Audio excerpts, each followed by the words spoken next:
Everyone, just a short video to show you something. Here I have a piece of fabric with weaver's cloth left, and it's pretty narrow, so it doesn't fit on the frame. The pattern I'm doing is long, so I want to use this piece up and not waste it. So what I did was I had this cover from a pillow that went flat, and I used the stuffing for something else, but I saved the fabric from the pillow cover. So I sewed it onto here, and let me show you the back so you can see it.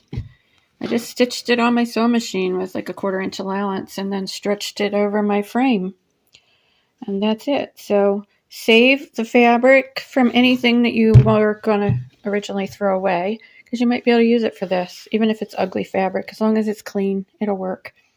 And save your narrow pieces of weaver's cloth, because you can add to them to make them fit on the frame. All right, and I will show you here what pattern I'm doing, and I'll see you next video. Bye.